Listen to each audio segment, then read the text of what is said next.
मैं एक सफर पे निकला कि हिंदुत्व की खोज। हर इंसान के लिए हिंदुत्व अलग अलग है जी। हर इंसान की सोच अलग है, हर इंसान की हिंदुत्व की जो डेफिनेशन है वो अलग है। जी। मैं जानना चाहता हूँ आपकी डेफिनेशन हिंदुत्व को लेके क्या है, आपके लिए हिंदुत्व क्या है?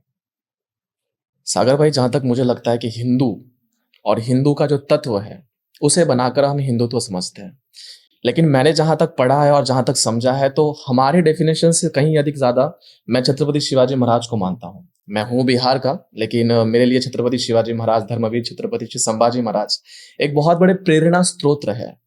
छत्रपति धर्मवीर संभाजी महाराज ने अपने आयु के 14 वर्ष में ग्रंथ लिखा था। उस ग्रंथ का नाम था बुद्ध भूषणम। अब आपने मुझसे पूछा है कि हिंदुत्व की व्याख्या क्या है, तो मेरे से ज्यादा उन्होंने जो व्याख्या दी है वो आज के हिंदू युवकों को समझना बहुत आवश्यक है। उन्होंने जो एक ग्रंथ लिखा था जिसे बुद्ध भूषणम कहा जाता है, कुछ लोग उसे बुद्ध भूषणम भी कहते हैं, जो कि पूरा गलत है, वो बुद्ध भूषणम ही है। अध्याय क्रमांक 2 और 611वां श्लोक के अंदर वो वर्णित करते हैं, जीवितम मृतकम मने देहिना धर्म वर्जित मृत्यो धर्मेण संयुक्ते दीर्घजीवी भविष्यति।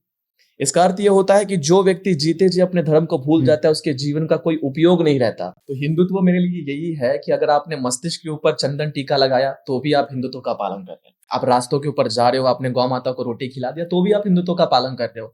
आवश्यकता नहीं है कि हिंदुत्व का पालन करने के लिए आप किसी का विरोध करें। अपनी माँ के ऊपर प्रेम करने के लिए किसी और की माँ से घृणा ना करना, यही हमारा हिंदुत्व है। अब पॉलिटिकली अलग अलग चीजें हो सकती है जो कि होनी भी चाहिए, लेकिन as a human being Bharat ने सभी को सिखाया है वसुधैव कुटुंबकम का अर्थ क्या है, वही तो हिंदुत्व है। हमारा सनातन धर्म जो था वो कल है, आज है और आगे भी रहेगा। हम सूर्य की पूजा करते हैं। अब कुछ लोग, एक कविता मेरी एक बहुत वायरल हुई थी, उस कविता में मैंने वर्णन किया था कि मैं मंदिर में पूजा करता हूं इसलिए तुमने मंदिरें तोड़ दी, मैं मूर्ति की पूजा करता हूं इसलिए तुमने मूर्तियां तोड़ दी, लेकिन तुम भूल गए हो मैं सूर्य की पूजा करता हूं, हिम्मत है तो बुझा दे। मैं चंद्रमा की पूजा करता हूं, हिम्मत है तो हटा दे। मैं पर्वतों की भी पूजा करता हूं, हिम्मत है तो उसे धक्का देकर गिरा दे। मैं मिट्टी की भी पूजा करता हूं, हिम्मत है तो अपने बाप के कब्र से उस मिट्टी को हटा दे। मैं अग्नि की भी पूजा करता हूं, हिम्मत है तो अपने घर का चूल्हा अपने हाथों से बुझा दे। बता, है तुझमें हिम्मत? सनातन तो यही है, जिस चीज को हम प्रकृति के रूप में देखते हैं उसी को तो हम पूछते हैं, और यही आपका हिंदुत्व है। पॉलिटिकली आपकी कोई भी विचारधारा हो, जैसे स्वतंत्रवीर सावरकर की एक विचारधारा थी की देहाकडून देवाकडे जाताना मध्ये देश लागतो आणि आपण त्या देशाचं काहीतरी देणं लागतो। मतलब भगवान की तौर जाते वक्त जो हमारा शरीर है उस बीच में हमारा देश लगता है, और उस देश के लिए कुछ करना ही हमारा सबसे पहला कर्तव्य, और वही हिंदुत्व है।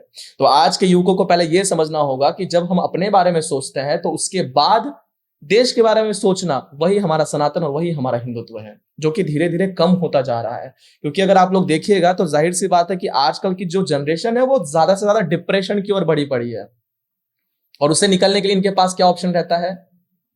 इनके पास ऑप्शन है दिलजीत दोसांझ के कॉन्सर्ट में जाना, इनके पास ऑप्शन है डुआ लिपा के कॉन्सर्ट्स में जाना, जस्टिन बीबर के शो में नाचना। इसके आगे चलकर क्या इनके पास क्या है? क्या ये परमानेंट सॉल्यूशंस है? नहीं है।